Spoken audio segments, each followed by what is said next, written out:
Hello, everyone. We're going to get started. I'm glad to see you here. Adrian and Danielle, can you just give me a thumbs up, make sure you're hearing me okay? I know that our audience here in Fremont is hearing me okay. And so just let me know for you, if you're on Zoom, you can hear me okay. Yes. Arshita, okay, awesome. Okay, all right. Okay, so welcome. Hi, you haven't missed anything. Welcome. So, my name is Stephen Beard. I am the productivity coach in the Fremont, in the Oakland office. I'll get it straight. In the Oakland office, I help new agents to get into production and to help them to succeed. And I also run a small sales team.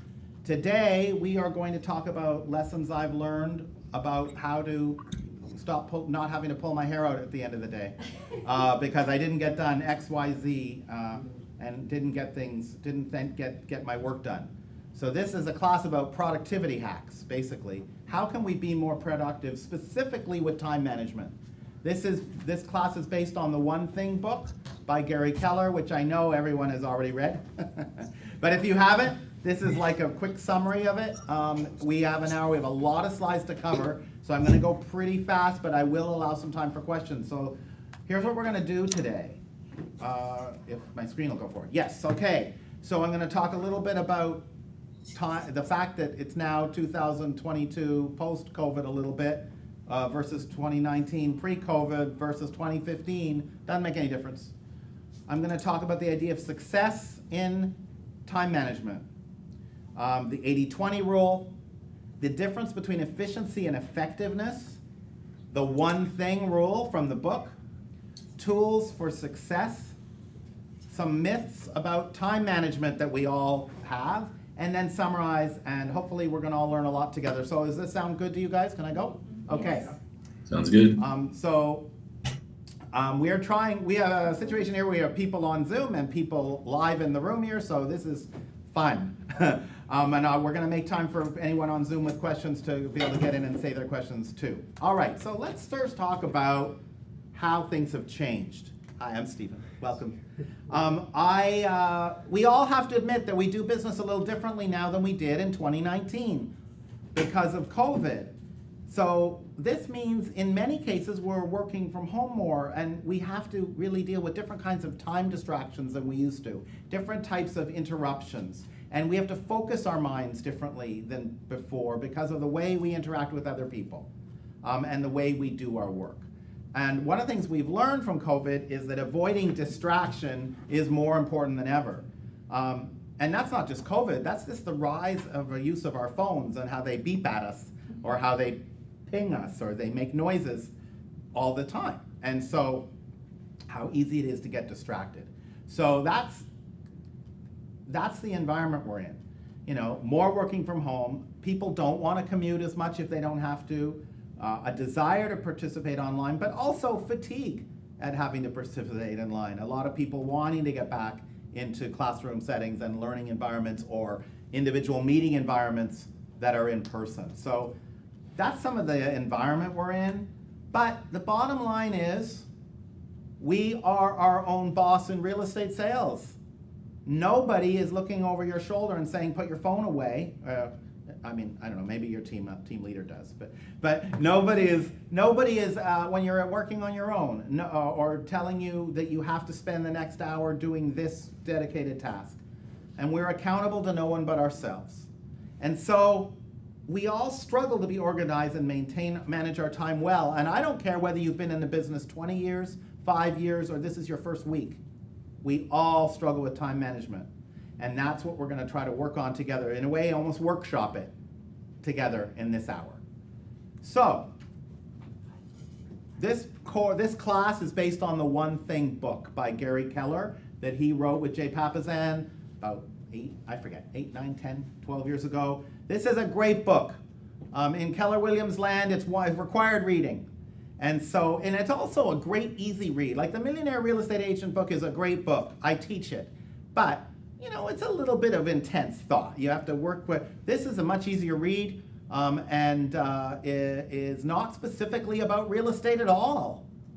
It's not about real estate. It's about anyone who wants to have extraordinary results, anyone who wants to get control over their time and manage their days effectively. And so it's a great book. I encourage you all to read it. What I'm doing today is like a sliver of the content in that book. All right, so we're gonna play a game, and you Zoomers can play too. So we're set a timer for 2 minutes. Jason, can you set a 2-minute timer for me? Done. And I want you all to find as many things as you can, start counting up points in 2 minutes of these items on this page that you have with you right now, and then report your numbers, starting now. Don't mess up.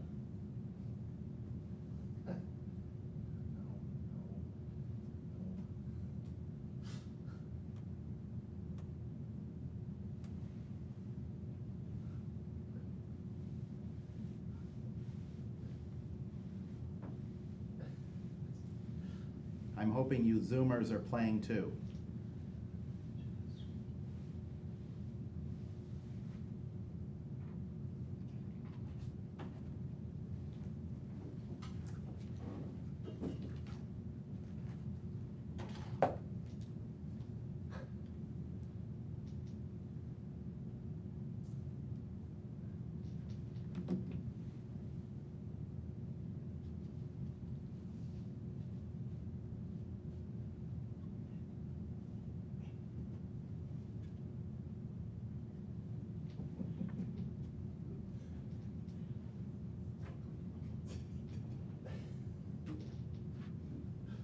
Oh wait, where are we at on the timer? Crap. How much time left, Jason? 45 seconds. 45 seconds, no pressure. No pressure, no damage. Preet probably has like $500 bills. 30 seconds. And a long move in seconds.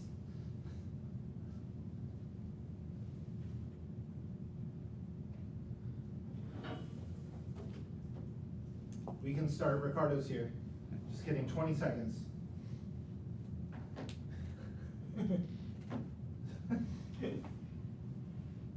Ten seconds. Better hurry. No, has to be on your person. 2, 1, time. All right, great. So Adrian, you had 2?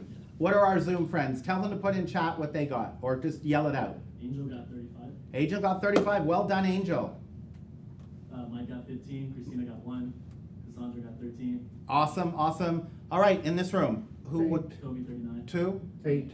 How many? 8. No, okay, great. 8? 28. 28? 21. 21? 20. 20? 20. 20. Okay, I got 500. Why? Wow.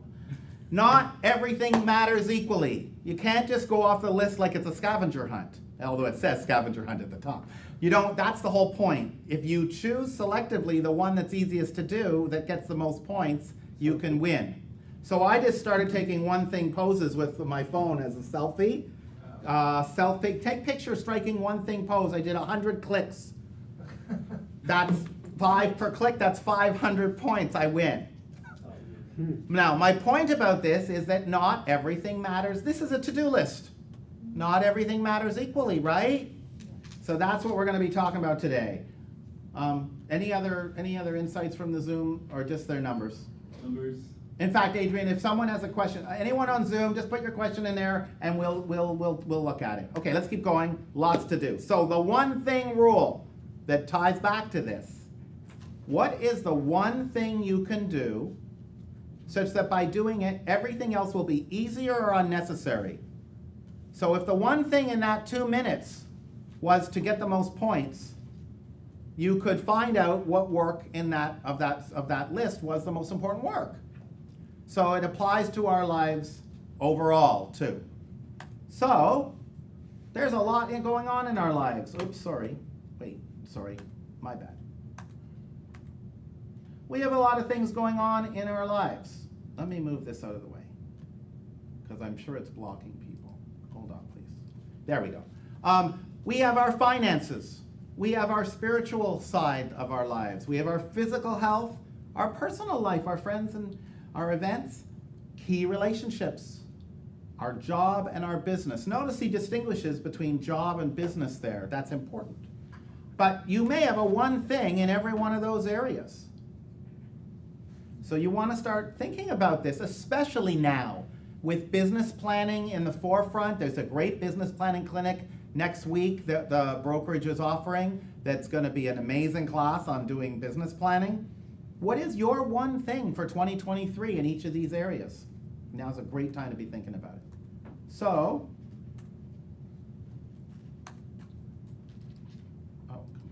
thank you. 80-20 rule. There is a well-known principle that 20% of effort leads to 80% of results. 20% of your effort leads to 80% of your results. That means you're wasting time with 80% of your effort. What is your 20% work? What is the one thing that if you do it, everything else will be easier or unnecessary? How do you figure that out? That's where we struggle. What the heck is it? What moves forward your life goal? So start making a list of things that move forward your goal. In business, what is the one thing that moves forward your business success more than anything else? How do you distinguish between activities that you should do versus activities that you could do? I fall in this trap all the time. We'll talk more about that later. And then, once you've had a sense of that, how much of your time is spent doing 20% work versus all the other stuff? So, question. What is the 20% work of a real estate agent? What is that thing in real estate that if we do it, everything else will be easier or unnecessary? Don't all shout out the answer at once. Lead generate! Yes, thank you. Who was that?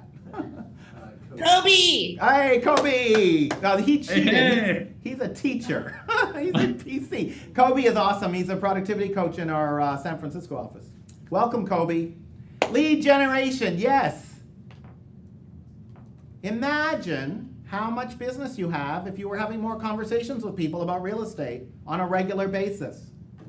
We teach in the productivity coaching program that you should be doing at least 3 hours every working day developing business. Not going on a showing appointment or not going on, well, actually that doesn't count. Not doing your flyer or your postcard or working your database or like doing data entry. Website. Huh?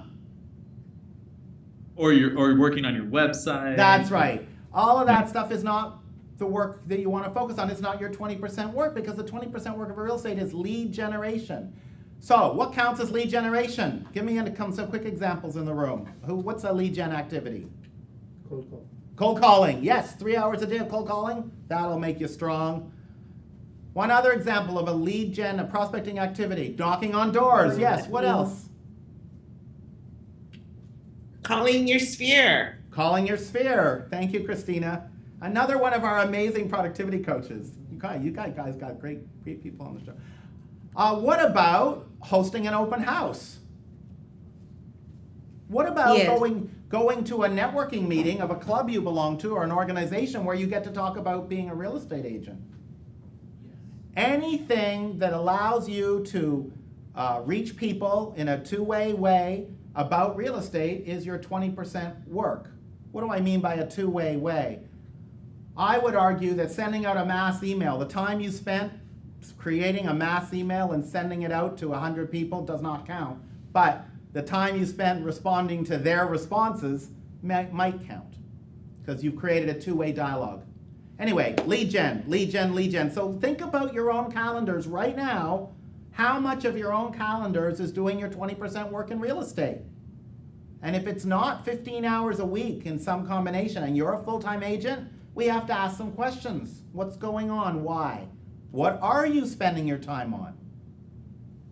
And you may be spending the time on something totally legitimate. Maybe you have something going on in your family or maybe you have another financial obligation that's taking you away from your real estate. We have these conversations with agents all the time. All right, let me keep going. I want to talk about the difference in efficiency and effectiveness. So you do have to do that 80% work. You do have to create the SMART plan. You do have to take the classes like this one. You do have to do 80% work. It's not that 80% work is wrong or it should never be done. And it's going to be a big part of your careers, right? In any work you do. But you want to be smart and efficient about it. You don't want to get hung up on the 80% work such that you don't do the 20% work at all. How many in this room have spent hours and hours and hours making a postcard or a flyer or working on their website at any point? Anybody? Nobody wants to admit it. How many of you have spent an afternoon doing anything and you felt at the end of the afternoon that it was a complete waste of time or that it took way too long? Okay, a few hands and nods. So that's 80% work. So what we need to strive for is taking our 80% work and being efficient about it in the sense of not getting hung up on perfection. How many people here want to do things right and want to do them according to the rules and want to do them the most perfect way? How many people here have gone back and forth on a document just to make it perfect? Right? That's what I'm talking about here. If it's not your 20% work, you don't want to do that. You want to get it done and out of the way so you can focus on your 20% work. Now, your 20% work is about effectiveness. This gets into the idea of focus. When you're doing 20% work, it is really important that you not get distracted, and that's where the effectiveness goes way down. So that's sort of the difference I'm talking about here, right? All right. Ideal day. Typical day, most of us are spending an eighth to a quarter. This diagram, it's like an eighth. You know, that's 1.5 hours out of an 8-hour day. No, wait a minute, it's 1 hour, 1 out of 8. Right, is that right? Anyway, it doesn't matter. It's a small portion of your day. You want to not be that. You want to be the ideal, where you're doing your one thing, your most important work, your 20% work, half the day. Wouldn't that be great? Because that will drive your businesses in real estate context. Won't that drive your business forward? Because you'll have more real estate conversations leading to more appointments, leading to more clients, leading to more closings. I mean, who in here wouldn't want to have more sales, right? It's all numbers. It's just a numbers game. The more people you talk to, the more homes you will sell. So if you're talking to people more, you are going to be doing more 20% work, and you're going to be doing generating business for yourself. All right, so let's talk about what people are struggling with right now with time management. So could somebody in the room share one of the things they're struggling with making time for their 20% work right now? Go ahead. Can't seem to follow my calendar. I do put... You put it on the calendar and then it goes by the wayside. Yeah. Why? I don't know. It's... I think saying no to a lot of stuff is important. Do you struggle to say no? I struggle to answer calls, and I struggle to not answering calls. Okay. And sometimes they take you away from what you're They doing. sure do. Yeah. You think it's a client and it turns out to be the telemarketer who wants you to sell you the next great surefire can't miss lead gen system. You know, this is really common and perfectly normal, and it happens to all of us. Real estate agents as a group have trouble saying no. Would anyone disagree with me? This has been my experience. We all struggle to say no because we think so in the context of answering the phone, I can understand the fear. I might miss a lead, right? We don't want that. But we also struggle to say no when someone stops by our desk while we're doing lead gen, or a family member comes in the room, or there's something else that happens that distracts us. And so we struggle to say no because we don't want to disappoint people. Yeah. So I was just talking to one of the contractors a few days ago. He's gonna fix one of my garage doors, and he said, since I'm a repeat customer, he's gonna give me a discount. So he dropped his price from $3,300 to $3,085. And I said, okay, well, you dropped $125. Why don't you just make it even, $3,000? And he said, you know what? Then it won't be worth my time. So I would rather say no to the job. wow. Wow. Well, there's other issues there. There's negotiations in that. Yeah, but I'm saying no to the job or anything, that was that easy. Yeah. The more experience you get in real estate, the easier it'll be for you to fire your first client. Has anyone fired their first client yet? Not yet. Not all the deals are the right deal for you to take as an agent, right? Not all of the clients, you're on the phone with someone and they're not moving, it's not moving forward towards an appointment at all, and they just want to tell you their life story. How do you gracefully exit that phone conversation? That's a time management challenge. You are at a home inspection that was supposed to go for 2 hours, and it's 2.5 hours, and it's eating into your lead gen time. Oh my God. You can't leave the home inspection. You have to close up the house and everything. All right, what techniques are people using right now to be effective with their time? Who has a time management tool that helps them right now? Anybody? I use my iPhone alarm. Use your iPhone alarm to remind you it's time to stop and do the next thing. That's fantastic. That's fantastic. I've taken to using my Do Not Disturb on my iPhone so that I don't hear the beeps and the phone doesn't buzz at me when I'm doing work that cannot be interrupted, like this class, for example. Right? I'm probably getting calls and texts right now, and inside me there's a little voice in my head saying, oh no, I might miss something really important. Oh my God, it's gonna get done a half an hour later, or not till tomorrow. Boom. So that's a really good technique. Thank you for sharing it. Setting a timer on your phone so that you don't get hung up and do something for too long and it gets you out of your calendar. All right, we're gonna talk about tools for success. So here are some tools. 411, has everyone in the room, raise your hand if you don't know what a 411 is. Everyone know what a 411 is? Okay, this class, if you don't know and you're embarrassed, that's okay. Not gonna embarrass anybody. But a 411 is a tool Gary Keller developed, and there is a class next week by a very prominent MAPS instructor inside Keller Williams. His name is Rob Eigner, and he was my mentor for a while, and just an amazing guy. And Rob teaches a class every year for the company on business planning. And he shows you how to build a 411, how to build it, how to build out your annual goals, your monthly goals, your weekly goals, and then move them to your calendar. It's really an amazing class. I can't speak highly enough about it. Don't miss it. 135 is another tool. In fact, I just remembered, I'm just gonna walk through it. So here's what the 411 looks like. Annual goals, monthly, weekly. Do you guys know what your annual goals are? That's something you wanna work on now for next year.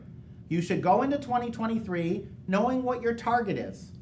There's a great part of the Millionaire Real Estate Agent book. It's in the preface. It's right at the very beginning, where Gary teaches his son how to hunt. Perhaps not totally PC in some communities, but the point is he's taking his son out with a gun. They're going to learn how to shoot the gun. And Gary teaches him that you have to set a goal of where you're going to aim the gun and aim high so you can achieve the result that you want. And so if we don't have goals written down in this form or some form, how do you know what you're trying to do? I mean, you may have a vague idea that you want to make $300,000 and sell 10 homes next year. But how are you going to know what you have to do to get there if you don't go through a process of figuring out what you need to do as a result of wanting to achieve that goal? So that's one tool. Another tool, 135 planning tool. This is a great, great tool for taking it and breaking it down into tasks and strategies. So let's suppose that your goal for 2023 is to do 15 hours a week of lead gen through 3 different methods. So maybe goal number 1, 3 goals to do your 15 hours a week. Goal number 1 is open houses. Goal number 2 is calling your sphere. Goal number 3 is cold calling. I'm just making it up. What are the 5 ways that you're going to make that happen next year? What are you actually going to need to do to put into place to be successful with that? So this is a planning tool. Wake up earlier. Yes, that'll help. But you also need, we're going to talk about that too. You can't do time management and ignore your personal well-being. We'll talk about that in a minute. Okay, another way to look at the time management situation is with this matrix. We have 4 basic categories of of the way our lives work, how we deal with things happening. So we have things that are urgent and important, things that are not urgent but super important, things that are not important, and things that are not urgent nor important. Okay, so stuff happens that you have to take care of it right away. Like suppose there's a fire, right? Or suppose a client calls you and they're totally in distress because their home just got broken into, or their car, or you have a deadline to get an offer in to a listing agent by a certain time. That's all in that top left corner. Corner 2, I want you to focus on the 4th bullet time, pull it down here. Planning, preparation, prevention, values, clarification, capability improvement, relationship building, and true recreation relaxation. Not urgent, but super important. Relationship building, what's another word for that? Networking. Or? Lead gen. Yes, lead gen. Lead generation or prospecting, relationship building. Every person you try to connect with or that you do connect with is a relationship you're trying to build. It's a professional relationship, but it is still a relationship. And the better you are at relationships, the more success you're going to have in this business, because the real estate remains a relationship-based business, not a technology business, despite all the tech tools that are out there. This is still about people, and hopefully will be for a long time to come.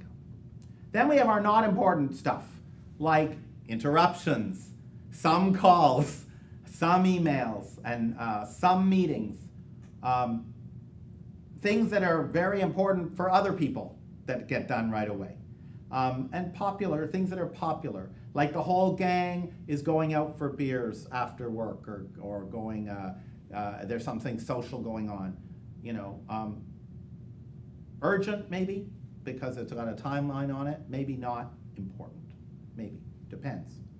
And then there's column 4. Now, people have to spend time in column 4, you just don't want to live there.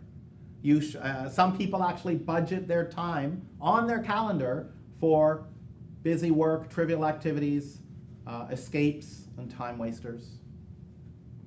Okay. So this might be helpful. You want to spend as much time in box 1 and 2 from your business perspective. More in 2. What's the example of time wasters? Playing a game on your phone.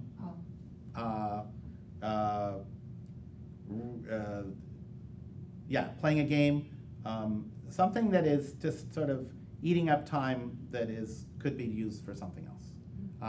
Watching TV, watching YouTube videos, right? Stuff like that. I mean, I think everyone here has probably experienced the idea where their phone takes them away from what they're trying to concentrate on with something that they wish they hadn't gone down the rabbit hole of exploring. I had it happen to me today. I came across the new Meghan Trainor video, and for some silly reason, I chose to click play on her new video. That's 2 minutes I'll never get back. All right, let's keep going. What should come first when you create a business calendar? What should be the first thing? Vacation, family time. You're close. That's second on my list. Could be first on yours, that's okay. Any other guess of what I think is number 1? Mindfulness. You're very close. Self-care, yes. Thank you. Schedule your personal health time first, because if you aren't well and taking care of yourself, you're not going to be able to be effective in any of the rest of it. Now, what does that mean? Meditation, maybe. A wellness regimen. Exercise, maybe. Sleep? Heck. Schedule your personal health time first. I mean, the way I thought this through is that this is outside of sleeping hours. That's why sleep isn't on here. But if you need extra rest. The second thing you should put on your calendar is rest and play. Rest and play. Things that are non-work, but not necessarily associated with mental or physical health. Number 3 is where we get your 20% work, which in our line of work is lead gen. So when you're thinking about doing calendaring, you should be thinking about it this prioritization method. That will help you stay on track with your time management. And then, schedule that 20% work as early in the day as possible. And there's a lot of reasons for this, but one of the main reasons is our energy level and our ability to focus goes down as the day goes on, because we're using up the energy in our body until we sleep again. You can color code. If you choose to use a printed calendar, you can color code the time blocks. And you should be reviewing your calendar once a week at the start of your work week. You should review it. Take a look at it, see what's had to be changed and moved around, and how you're going to adapt for that. We're going to talk about that in a minute. All right, so some philosophies about doing a good calendar. If it isn't on your calendar, it doesn't exist. It doesn't exist. It shouldn't. It doesn't matter. Okay. The second thing, and that's why you want to put everything on your calendar that you want to do. Secondly, if you erase it, replace it. This is specifically with regard to your 20% work. So let's suppose that home inspection runs long, like I said before, and it's eating into your precious lead gen time. So instead of doing 3 hours on Tuesday, you only got to do 1 hour because so where are you going to put the 2 hours back in on your calendar? Put it back. That'll help you stay focused. The other thing I recommend is wherever possible, schedule spaces between your appointments for health breaks, for just sanity, to clear your head, to refocus, maybe return a few text messages and calls, right? Okay, so here's a calendar. By the way, all of the images are from the One Thing book, so you can go to if you have the book, you can see these images there. So this is an example of what this might look like at a high level. In this calendar, we're doing our planning on Sundays, and we're doing our One Thing from 8 a.m. to noon. Now, some of you may have lead gen strategies where you don't do the one thing in the morning. You don't do your lead gen in the morning. That's okay. But just make sure it's on your calendar and you're going to get to it. So how do we protect this 20% time? You focused up this time to do lead gen, whatever modality. How are you going to protect that time? Well, number one, discuss your work time with people around you, your loved ones, and how they're going to honor your space during that time. If you don't tell them that this time is precious and you can't be interrupted, in a nice way, of course, then they might interrupt you. Honey, can you put a load of laundry in? I didn't get to it. Hey, can you feed the cats? Hey, can you walk the dog? Whatever it is, right? But maybe during that special time where you're at home working, doing lead gen, they don't make those requests. Set up a location in your home or your workspace that is quiet and away from potential distractions. Dress for work each morning, even if you're working from home. Start work at the same time every day. That helps create a habit. More.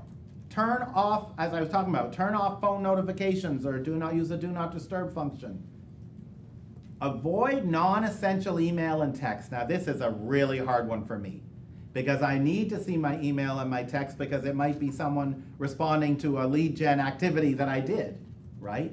But I also don't want to get caught up in responding to texts and emails that aren't relevant to my work doing lead gen in that time. So this one requires a bit of discipline, that one. Create a supportive physical environment.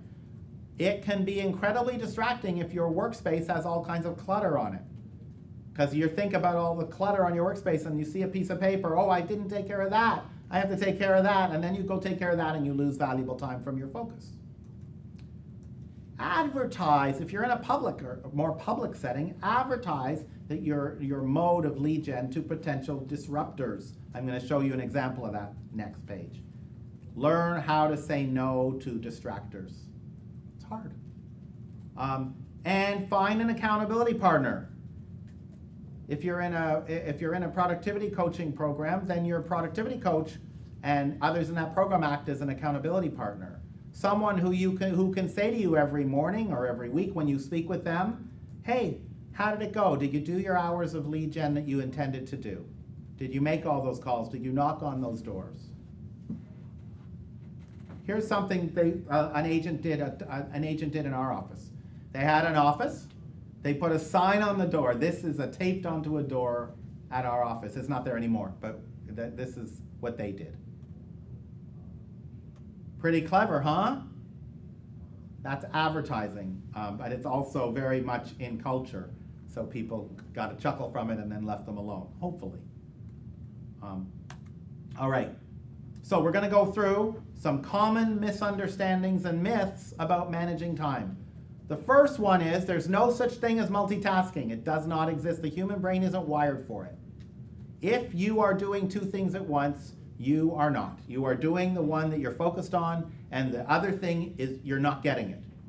How many times have you been in a class where you check something on your phone and then you come back from checking something on your phone and you have no idea what the person is talking about or what they said 5 seconds earlier? It doesn't exist. You can't multitask.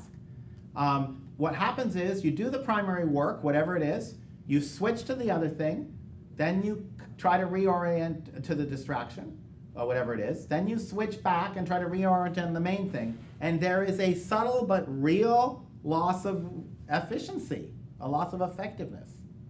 Whereas if you stay focused on your primary work from the beginning to end, you don't have that problem as much. How many people have been talking on their phone in the car and found themselves at the destination and don't remember how they got there? You're laughing because you can't multitask. Now, we have systems in our brain so that we don't get into accidents when we do that. But is our reaction time impacted? Yeah, it has to be. All right, number 2. Everything does not matter equally. This was our game we played at the start of the class. There are tons of things on your to-do list. What are the ones that are should do? Pull those out. Should do, typically related to your 20% work. So building a smart plan in Command or an action plan in whatever CRM you're using if it's not Command. Talking on the phone with people in your sphere of influence. Doing the door knocking. Those are all should do's. Could you work on the flyer or the postcard? Could you order business cards? Could you, I don't know, attend that class on house hacking that you're very interested in? I don't know. It's a long, long list of things you could do, but you're going to be more successful if you focus on what will drive forward your success and not just everything on the list, because everything doesn't matter equally. Number 3, discipline. It takes time to form a habit. If you want to form a habit of being a top producer real estate agent, that habit is engendered by regular lead gen every day. The most successful agents have a disciplined lead gen strategy, and they're doing it all the time. It's just part of their day. And they will treat it like a doctor appointment or like being in the movie theater where you have to turn your phone off and you don't have a distraction. That's how they treat lead gen. That's how you want to treat it. Takes time for that to come into play. The book talks about it taking 66 days from some of the research that's in the book. Number 4, there's no such thing as a balanced life. We are constantly counterbalancing different priorities in our life. There will be times in your life where work is more important than other aspects of your life. There'll be times in your life where those other things are more important than work, and that's all okay. And it's just a constant balancing and adjustment, and that's just being human, and it's okay. But you can't have everything all at the same time, all the time at once. All right, next, willpower. This is my favorite one. The book has some great case studies about this, but the idea here is that we have our most willpower early in the day. And the more you get into a day before you go to sleep again the next day, the weaker your willpower is. That is why you should never go grocery shopping at 4:30 in the afternoon. You're hungry, and it's the end of the day. You're going to buy all kinds of crap you don't need. Go first thing in the morning, or at least after you've eaten dinner. You'll buy less stuff you don't need. Number 1, we want to set manageable priorities. Number 2, and when I say manageable priorities, for you and your life circumstance. If you are taking care of a family member, either a child or a parent or a sibling, you know, you have to account for that. And maybe you're not able to do 15 hours of real estate lead gen this year, right now. Maybe now you can only do 10. If you're working a part-time job, you have to think about it. We want to set priorities that are actually achievable with focus and attention. Number 2, time block the time you're going to spend on your calendar the way we talked about. That is the first thing, because once it's on the calendar, you have a better shot at achieving your goal, because there is something fundamentally powerful about writing something down. They've done studies. Think about your life and the top things that distract you and how you're going to handle them. Think about it now. Think about it as you're planning for 2023. What are the things that take you away from the important work you need to do, and what are you going to do different to handle them better? And the last thing I wanted to say is to please be gentle with yourself. I've been selling real estate for more than 18 years, and I still struggle with this every day. That's how I like to teach this class, because it helps me to continue to self-improve. This is hard work. It is hard, especially when you don't have a boss over your shoulder telling you how to spend your time, right? We are not working an assembly line here. You know, we are our own boss, and sometimes we can be harder on ourselves than anyone else, and sometimes we can be perhaps giving ourselves too much rope, too much slack. One of the things that can be helpful is to, if you think 3 hours of lead gen is too much right now and you need to sort of get into it and sort of figure out a regimen and get calendaring, start with a half hour or an hour and build up. Do an hour a week for an hour a day for a week or two, then do 2 hours a day for a week or two until you get up to the 3-hour standard, or 15 hours a week, whatever it looks like. So setting smaller goals build up to bigger accomplishments, right? It's a lifelong thing to master your time and to control it, not have it control you. So that's it for the formal part of this. I'm putting up on the screen a QR code.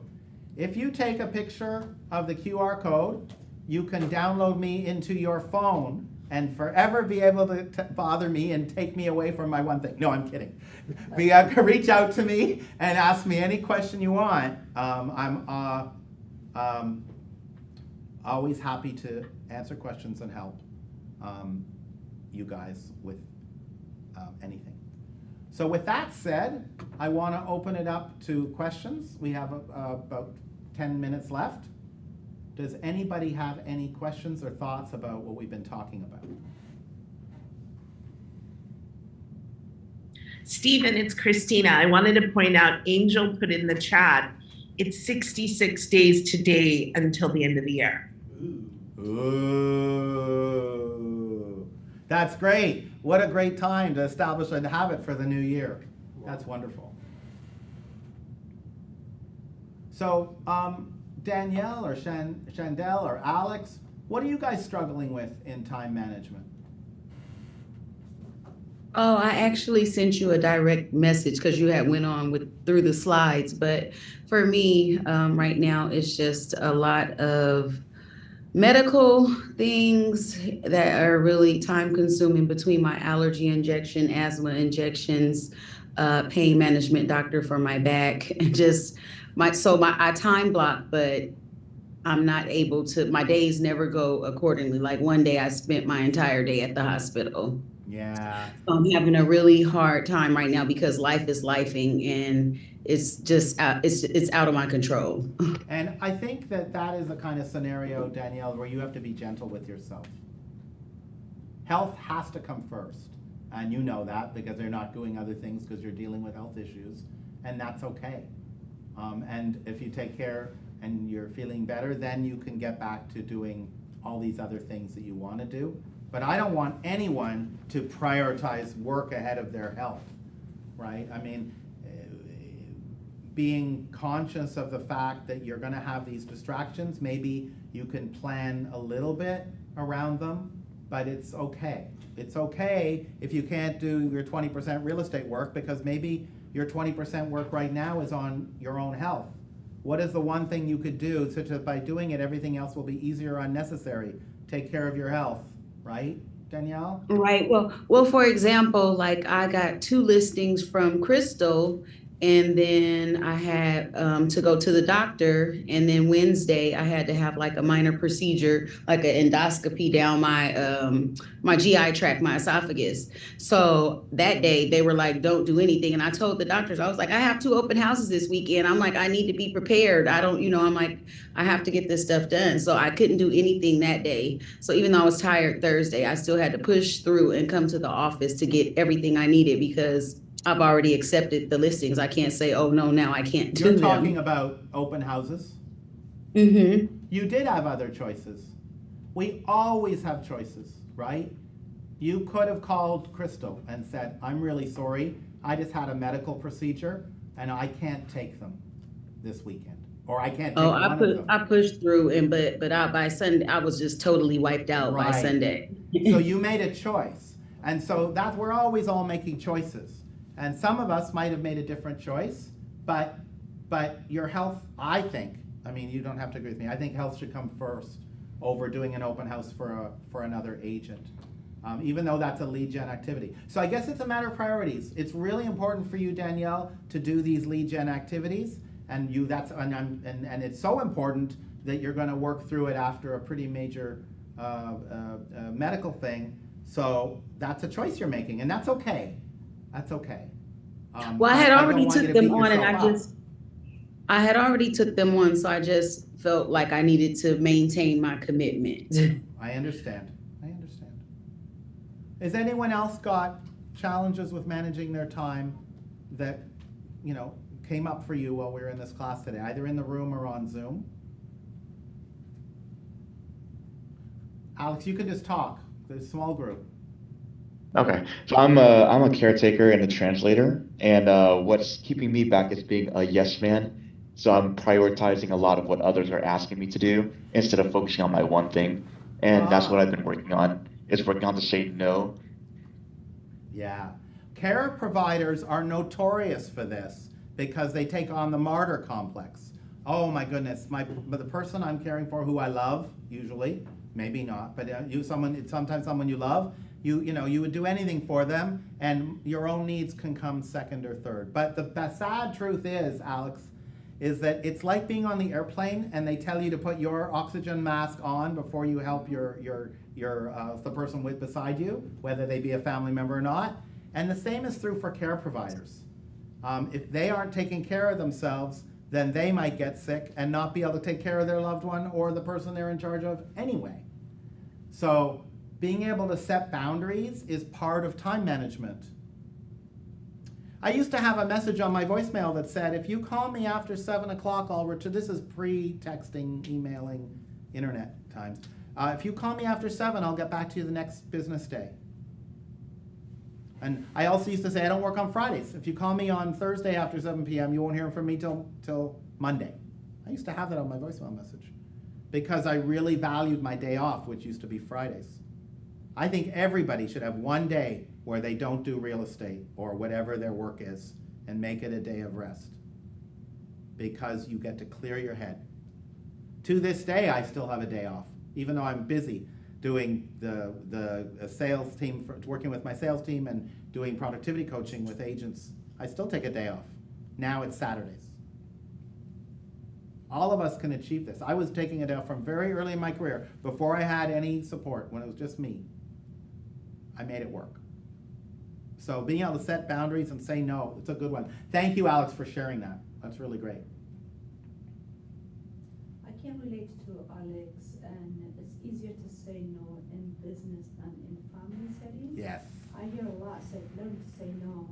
How do you learn? What do you suggest to say no, to learn to say no? Oh, in business setting or in family? Is it in family?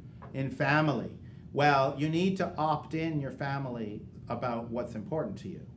So sometimes our family might be, I don't want to say anything bad about anybody, but sometimes family may have a blind eye. They may not be thinking about what's going on in your life, about what's going on in their life, and being able to educate them as best we can about what the priorities are for you, and to work collaboratively with them around that allows you to be able to say no. Now, I know how you're looking at me, and I know because I don't want to sound like a Pollyanna, I don't want to sound like pie in the sky, right? Familial relationships can be challenging. But if you don't set personal boundaries with your family, they will, and in business too, people will walk all over you. You'll be up at 2 a.m. doing a deal, working real estate when you shouldn't be, and you'll be busy taking the kids to the soccer game or doing the family stuff when you should be working. And you have to put a line in the sand in a nice way. And then one way you can do it is by pointing out how they do it. Because some of the people who will take advantage in those environments are people who have very strong boundaries. And they'll certainly be the first to tell you that they don't have time for your priority. So you can say, you know how it's so important to you that you do XYZ on Sundays at 3 o'clock or Friday evenings, and that's your thing? You know, I really respect that. It's awesome that you're committed to that. So this is my thing on Sundays. I need you to support me too. That's really heavy stuff you're talking about, though. I get it. It can be really difficult. That's a really great one. Does anybody else have any thoughts that they want to share about it? Okay. I want to thank you all for making time for this. I hope it's been helpful. Get the book, and feel free to reach out to me if you have questions you didn't want to ask in the group session. Thank you. Thanks. Thank Stephen. you. That's good. This is where we all clap. Yeah, clap. All right.